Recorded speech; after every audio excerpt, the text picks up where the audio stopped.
A single fruit sold at auction in Japan for over $200. Not a painting, not a jewel, a fruit, and the plant that produces it fits inside a standard pot on your windowsill.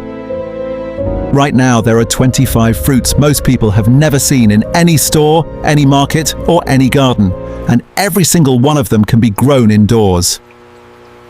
What you're about to see will completely change what you think is possible inside your home. You don't need land, you don't need a greenhouse, you don't even need a tropical climate. But here's the question nobody asks. Which of these fruits actually produces indoors, and which ones just sit in a pot looking pretty and never give you a single thing? That answer changes everything, and we're going to work through it right now. By the end of this video, you'll know all 25 fruits, exactly why each one works indoors, and which ones you can start growing this week regardless of your experience level. No filler, no fluff, just everything you actually need. And if you don't want to search for this information again every time you need it, hit subscribe now. ExoticaPlants saves you the research so you can spend that time actually growing something extraordinary. Number 25. Jabuticaba. Jabuticaba looks like something out of a fever dream. The fruit doesn't grow on branches. It erupts directly from the trunk and main stems of the tree, clustering so densely the bark turns almost black when it's in full fruit. Native to Brazil, it's been described by travelers for centuries as one of the strangest sights in any forest. Indoors, it grows slowly but rewards patience with fruit that tastes like a rich, sweet grape with a slightly resinous skin. It thrives in containers, tolerates pruning well, and once established, fruits multiple times a year. The science behind its cauliflowerous fruiting, trunk-borne fruit, is tied to its evolutionary history in dense forest where branch tips receive less pollinator traffic. Unusual, beautiful, and absolutely growable indoors. Number 24. Miracle fruit. Miracle fruit may be the most fascinating plant on this entire list in terms of what it does to human perception. The active protein in its berry, miraculin, binds to taste receptors on your tongue, and at neutral pH does almost nothing, but introduce anything acidic. Lemon juice, vinegar, hot sauce, and miraculin activates, converting sour signals into intensely sweet ones. A plain lemon wedge tastes like lemonade. Unsweetened Greek yogurt tastes like cheesecake. The effect lasts 30 to 90 minutes. Indoors, miracle fruit grows as a slow, compact shrub that prefers acidic soil, high humidity, and bright, indirect light. It's sensitive to cold and hard water, but thrives under grow lights. Once fruiting begins, it produces steadily and reliably. Number 23. Black Sapote. Black Sapote is known by one name above all others, the chocolate pudding fruit. When fully ripe, the flesh turns deep brown, soft, and genuinely resembles chocolate mousse in both texture and flavor, with none of the bitterness of actual chocolate. It belongs to the persimmon family, which explains its patient growth habit and the way it rewards growers who don't rush it. Unripe black sapote is intensely astringent and nearly inedible. This is a plant that teaches you to wait. Indoors, it grows as a compact tree with glossy leaves and produces fruit when given a large container, consistent warmth, and good drainage. Native to Mexico and Central America, it has been cultivated for centuries and deserves far more attention than it gets outside tropical regions. Number 22. Dragon fruit. Dragon fruit is well known by name but widely misunderstood as a container plant. Most people assume it needs sprawling outdoor space. Certain varieties do. But dwarf and semi-compact cultivars, particularly the yellow-skinned Silenoxerius megalanthus and several red-fleshed hybrids, produce prolifically in large indoor containers when given a trellis, a south-facing window, or strong grow light, and well-draining cactus mix. Dragon fruit is a night-blooming cactus, and its flowers, enormous, white, and fragrant, open for a single night before closing permanently. The fruit that follows is hydrating, mildly sweet, and loaded with antioxidants. Indoors, the key variable is pollination. Most varieties are self-fertile, but hand-pollinating with a small brush reliably increases yield. Number 21. Finger lime. Finger lime is citrus reimagined at a cellular level. Slice one open and instead of juice, hundreds of tiny translucent spheres roll out, each one a perfectly formed capsule of citrus liquid that bursts on contact with your tongue. Chefs call it citrus caviar and pay extraordinary prices for it. The plant itself is a thorny Australian native that grows naturally in subtropical rainforest understories, which means it actually prefers filtered light and moderate humidity, conditions that translate remarkably well to indoor cultivation. It tolerates container life, responds well to pruning, and produces fruit in colors ranging from pale green to deep red depending on the cultivar.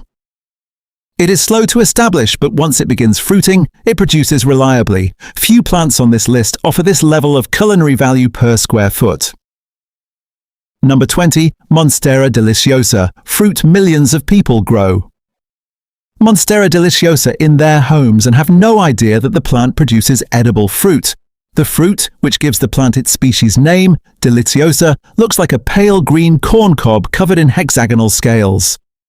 It takes over a year to fully ripen after pollination, and the ripening process travels slowly from base to tip, with each section becoming edible only as the scales begin to lift and separate.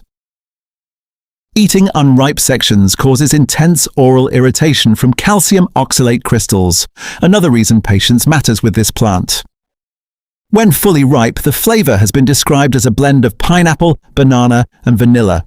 Indoors, it almost never fruits without supplemental pollination, high humidity, and significant light. But it is completely possible, and the reward is one of the most unusual eating experiences in the plant world. Number 19. Pepino Melon. Pepino melon is one of the most underrated container fruits in existence. A compact shrubby plant from the Andes of South America, it produces smooth, egg-shaped fruits, streaked in purple and cream, that taste like a gentle blend of honeydew melon and vanilla with the texture of ripe pear. It belongs to the nightshade family, a relative of tomato and pepper, which means it responds well to the same care principles most indoor gardeners already know. It grows fast, fruits within months from planting, tolerates pruning aggressively, and keeps producing over multiple seasons. Under good indoor light conditions, it will continuously cycle through flower and fruit with minimal intervention. For anyone new to exotic fruit growing, Pepino melon is the plant that will prove to you that this is achievable. Number 18. Achacha. Achacha is a Bolivian native so obscure that outside South America, most produce markets have never stocked it, and most botanists have never tasted fresh fruit directly from the tree. It belongs to the same family as Mangosteen, Clusiaceae, and shares that family's tendency toward rich, complex flavor. The fruit is small, orange-skinned, and contains white segments that combine sweet and tart in a way that is genuinely difficult to describe without tasting it. Indigenous communities in Bolivia have cultivated and consumed it for generations, and small commercial orchards have recently appeared in Australia. Indoors, it grows as a slow, upright tree that tolerates shade better than most fruiting plants, making it one of the few on this list that can thrive in a room without direct sun access. Patience is essential, but the fruit is worth it. Number 17. Feijoa/Guavasteen. Feijoa is a plant that rewards growers with almost no effort once established. Native to the highlands of southern Brazil and northern Uruguay, it produces oval, green-skinned fruits with cream-colored flesh that tastes intensely aromatic, a blend of guava, mint, and pineapple with a floral note that is immediately distinctive. The plant is self-fertile, meaning a single specimen will produce fruit without a partner, which matters significantly for indoor growers with limited space. It tolerates cool temperatures better than most tropical fruits and can handle brief periods of cold that would damage less hardy exotics. In a container with good drainage and a bright window, Feijoa will flower and fruit reliably. The flowers themselves are edible, sweet with thick petals, and are one of the more unusual edible garnishes you can grow at home. Number 16. Strawberry tree. The strawberry tree, Arbutus unidi, carries one of the most accurate common names in botany. Its ripe fruit is round, red, and visually almost indistinguishable from a large strawberry. The flavor is softer and less acidic, with a slightly grainy texture and a mildly sweet taste that intensifies when the fruit is fully ripe. What makes it remarkable for indoor growing is its tolerance of cool conditions, its compact growth habit, and the fact that it flowers and fruits simultaneously, meaning at any given point in its fruiting season, the same tree carries flowers, unripe green fruit, and fully ripe red fruit all at once. Native to the Mediterranean and Western Europe, it has been cultivated and documented since ancient times. In containers, it stays manageable, produces annually, and is arguably one of the most visually striking fruiting plants you can keep indoors. Number 15. Rollinia Deliciosa. Rollinia Deliciosa is almost never exported fresh. It bruises too easily for commercial transport, which means outside its native range in tropical South America, it exists almost exclusively in the gardens of dedicated collectors. The fruit is covered in soft, fleshy spines that turn black and collapse as it ripens, a visual cue that most people would misread as rot. Inside, the flesh is white, custard soft, and tastes with remarkable precision like lemon meringue pie. It belongs to the Annona family. Relatives include cherimoya and soursop, and shares their preference for warm, humid conditions and rich, well-draining soil. Indoors, it grows vigorously under strong grow lights and fruits relatively quickly compared to others in its family. If there is one fruit on this list that most people have genuinely never encountered in any form, it is this one. Number 14. Mamey Sapote. Mamey Sapote occupies a permanent place in the luxury fruit market. Its brown, rough exterior gives no indication of what lies inside. Vivid salmon-pink flesh with a texture somewhere between sweet potato and avocado, and a flavor that combines brown sugar, almond, pumpkin, and vanilla into something entirely its own. It is widely consumed across the Caribbean and Central America and commands premium prices wherever it is sold fresh. The tree grows slowly, prefers warmth, and needs a large container to fruit indoors, but dwarf grafted specimens are available from specialty nurseries and will fruit years earlier than seedlings. The science of its flavor comes from a combination of carotenoids, sugars, and volatile aromatic compounds that develop only at full ripeness. Cutting it too early produces something that tastes flat and starchy, another plant that teaches patience before it gives you anything. Number 13. Longan. Longan translates from Cantonese as dragon eye, a name that makes immediate sense the moment you peel one. The thin tan shell comes away to reveal translucent white flesh wrapped around a single dark seed, giving it the unmistakable appearance of an eyeball. The flavor is sweeter and more floral than its close relative lychee, with a musky aromatic quality that intensifies when the fruit is dried. Longan is deeply embedded in traditional Chinese medicine and culinary culture, valued for centuries as a tonic fruit believed to support calm and vitality. Dwarf cultivars grown from air-layered cuttings will fruit in containers far sooner than seedlings and perform well under strong indoor grow lights. They need warmth, consistent moisture, and a brief cooler period in winter to trigger flowering, a detail that many indoor growers miss and that makes the difference between a plant that looks healthy and one that actually fruits. Number 12. Wampee. Wampee is a citrus relative so obscure that it rarely appears even in specialist botanical literature outside Southeast Asia. Native to southern China and Vietnam, it produces small clusters of pale yellow fruits with thin, papery skin and juicy segments inside that combine sweet, sour, and faintly resinous notes in a way that is genuinely unlike anything else in the citrus family. The tree is compact, aromatic. Even the leaves release fragrance when touched, and adapts well to container cultivation. It tolerates pruning, stays manageable in size, and produces fruit on relatively young wood, meaning you don't have to wait years for your first harvest. For collectors drawn to the edges of what the citrus family can produce, Wampee sits in a category entirely alone. Outside Asia, it is almost impossible to source commercially, which makes growing your own the only reliable option. Number 11. Starfruit/Carambola.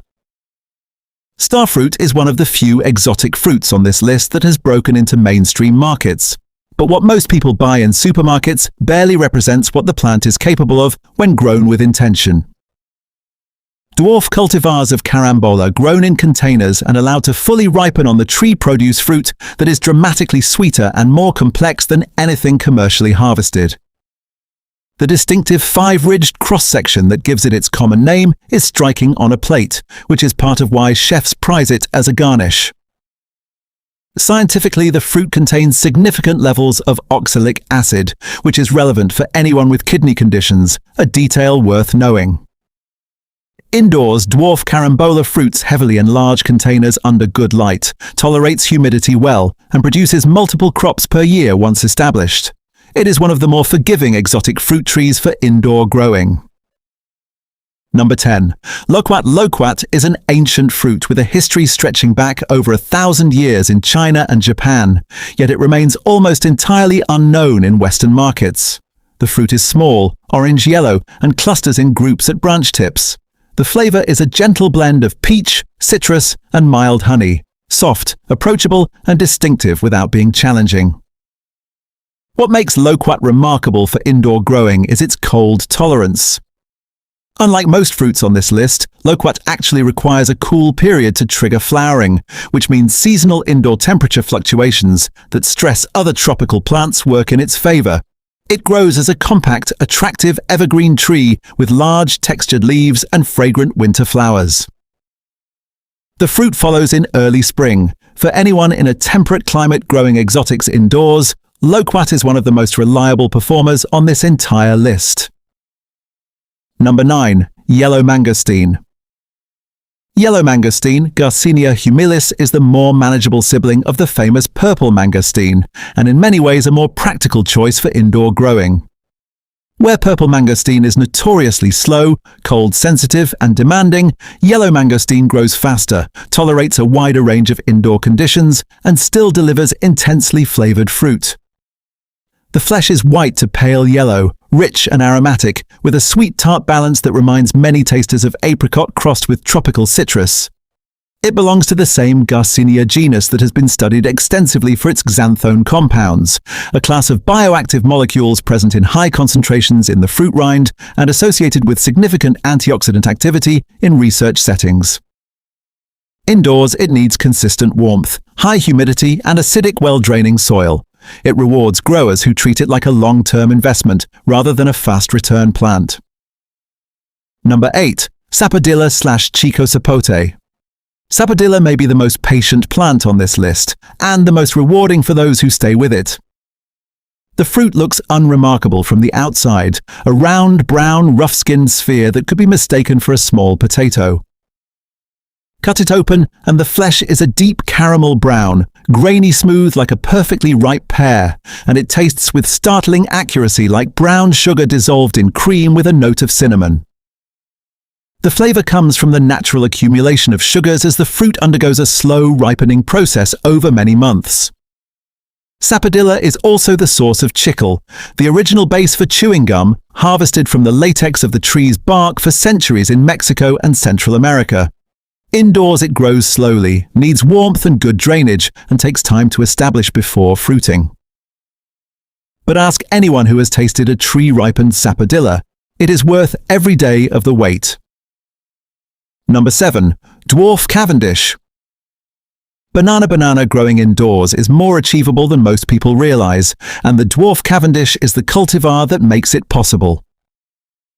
Reaching only 1.5 to 2 meters at maturity, it fits comfortably in a large indoor container, and under the right light conditions, strong grow lights, or a very bright south-facing window, will complete its full growth cycle and produce a hand of fruit. The science of banana fruiting indoors comes down to 3 variables: light intensity, consistent warmth above 18 degrees Celsius, and root space. Restrict any of those 3 and the plant grows beautifully, but never fruits. Give it all 3 and it will produce a flower spike within 12 to 18 months of planting, followed by fruit that ripens over several weeks. Each plant fruits once, then produces offshoots, called pups, that carry the cycle forward.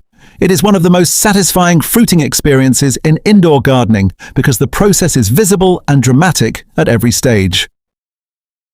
Number 6. Natal Plum. Natal Plum, Carissa macrocarpa, is a South African native that brings together an unusual combination of qualities rarely found in a single plant. It is drought-tolerant, compact, salt-resistant, and produces fragrant white star-shaped flowers, followed by deep red, oval berries that taste like a mild cranberry with hints of plum. The entire plant except the ripe fruit is toxic, a detail that matters in households with children or pets, and one worth understanding clearly before growing it. The ripe berries, however, are fully edible and nutritious, rich in vitamin C and calcium. Indoors, it adapts readily to container life, tolerates low humidity better than most tropical fruits, and produces flowers and fruit almost continuously in warm conditions. It is one of the few plants on this list that forgives inconsistent watering without punishing the grower with fruit drop or stress damage. Number 5. White pineapple. White pineapple is what happens when you remove everything harsh from a fruit people already love.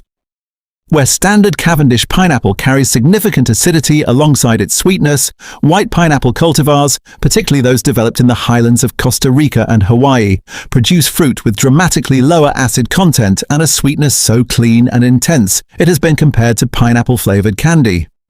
The flesh is pale ivory rather than deep yellow, and the texture is softer and juicier. Pineapple plants are bromeliads, which means they absorb moisture and nutrients partly through their central cup and leaf surfaces, an adaptation that makes them surprisingly well suited to indoor growing in humid rooms. They need strong light, warmth, and patience. A standard pineapple plant takes 18 to 24 months to fruit. But the growing process is straightforward, and few experiences in indoor gardening match the moment a pineapple crown you planted yourself finally shows a developing fruit. Number 4. Purple Mangosteen. Purple Mangosteen has been called the Queen of Fruits for centuries, a title given not by marketing but by the consistent verdict of everyone who has tasted one fresh from the tree. The thick purple rind peels away to reveal pure white segments of flesh, so delicate in texture and so precisely balanced between sweet and tart that the experience is genuinely difficult to describe in terms of other fruits. It stands entirely alone in flavor. Growing mangosteen indoors is considered one of the greatest challenges in container fruit cultivation. It is slow beyond almost any other fruiting plant, taking 7 to 10 years from seed to first fruit, sensitive to cold and intolerant of root disturbance. But grafted specimens grown onto compatible rootstock can reduce that timeline significantly. It needs high humidity, consistent warmth, filtered light in early years, and acidic soil. For the serious collector, a fruiting mangosteen in an indoor container is not just a plant, it is an achievement. Number 3. Durian. Durian is the most polarizing fruit in the world. Its smell, described variously as gym socks, turpentine, onions, and overripe cheese, is so powerful that it is banned from hotels, public transport, and airports across Southeast Asia. And yet those who move past the smell consistently describe the flavor as one of the most complex and rewarding in the entire fruit kingdom. Rich custard, almond, vanilla, and tropical sweetness all at once.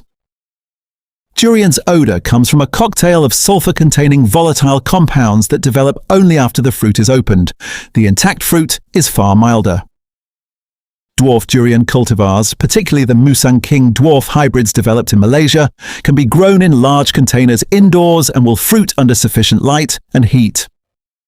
They need temperatures above 22 degrees Celsius consistently, high humidity, and patience. A fruiting indoor durian is so rare that it generates genuine attention in the collector community every time it happens. Number 2. Yangmei/Chinese bayberry. Yangmei is a fruit that most people outside East Asia have never encountered in any form. Not fresh, not dried, not juiced. Inside China, it is deeply beloved, consumed fresh in summer with the same cultural enthusiasm that strawberries command in Europe. But it bruises so catastrophically within hours of harvest that commercial export is essentially impossible. The fruit is intensely flavored, deep red to purple, with a complex sweet tart taste that has been compared to pomegranate, raspberry, and red wines simultaneously.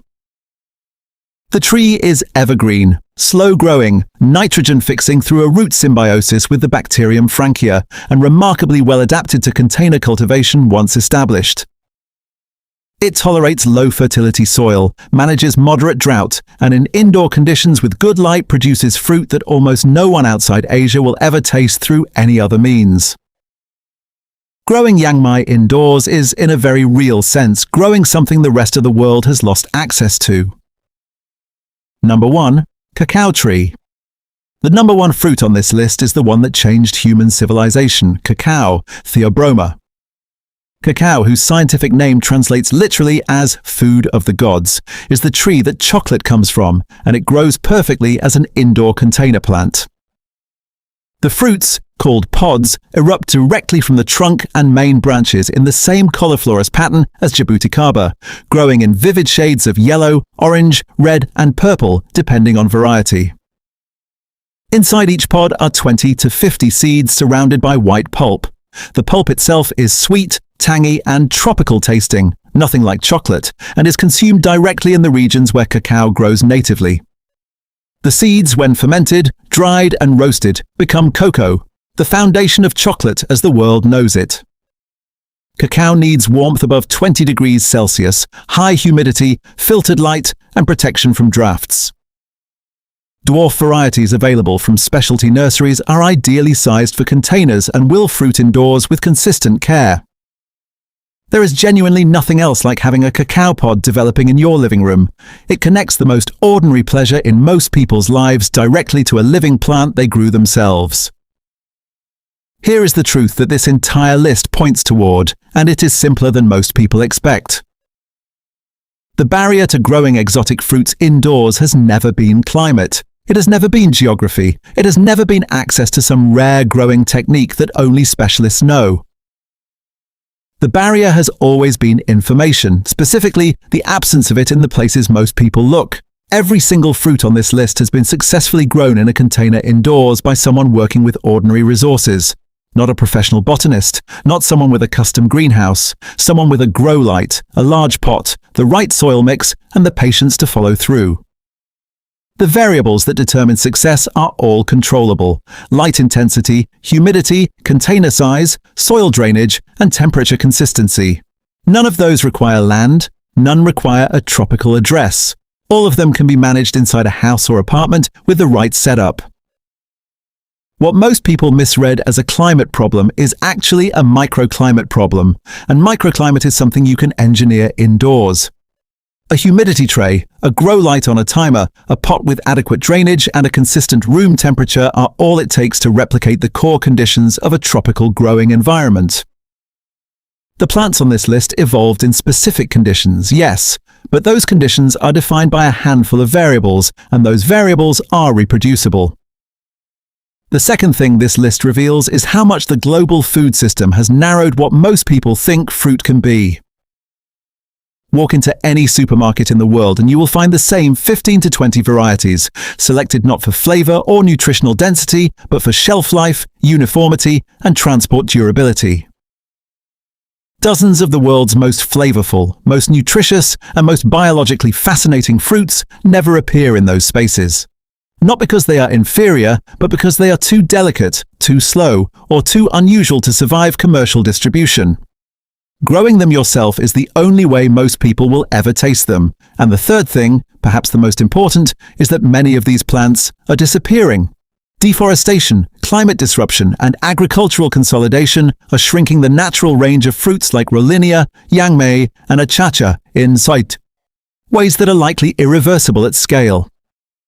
The people growing them in containers, in apartments, in home gardens around the world are doing something that carries more weight than they may realize. Every cacao pod that develops on a tree someone grew indoors from a cutting is a small act of preservation. Every Jabuticaba that fruits on someone's balcony in a northern city is proof that these plants can survive in human hands, in human spaces, long after their native habitat faces pressure. What looks like a hobby is, at its edges, something closer to stewardship, and it starts with a pot, the right information, and the decision to grow something most people have never heard of. Practical application. Here is how you actually start, and how you set yourself up to succeed rather than spend money on plants that never produce. If you're new to exotic fruit growing indoors, begin with these 5: miracle fruit, finger lime, Pepino Melon, Feijoa, and Dwarf Cavendish Banana. All 5 are forgiving enough to teach you the fundamentals without punishing every mistake. All 5 produce fruit within a reasonable time frame, and all 5 are available from reputable online nurseries without requiring specialist connections. There are 3 universal rules that apply to every fruit on this list without exception. First, container size matters more than most guides acknowledge. A plant in a pot that is too small will grow, look healthy, and never fruit. Fruiting is a reproductive response, and plants do not invest in reproduction when they are root-bound and stressed. Give the plant more root space than you think it needs. Second, light intensity, not just light duration, determines fruiting. A bright windowsill is often not enough. Most tropical fruiting plants need light levels that only a quality full-spectrum grow light can reliably provide indoors. The investment is worth it. Third, humidity management is the variable most indoor growers ignore until something goes wrong. A simple humidity tray filled with pebbles and water placed beneath the pot costs almost nothing and maintains the local humidity around the plant at a level that makes a measurable difference in both growth and fruiting. For sourcing, specialty online nurseries are your most reliable starting point. Search for rare fruit nurseries in your country, regional exotic plant societies, and seed banks that specialize in tropical species. Many of the plants on this list are available as rooted cuttings or air-layered specimens that will fruit years faster than plants grown from seed.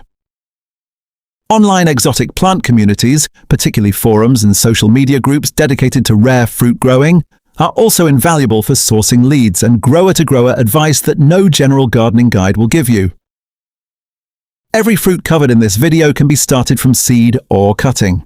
The information exists, the plants are available, the only thing left is the decision to begin. Which fruit on this list surprised you the most? And which one are you actually going to grow first?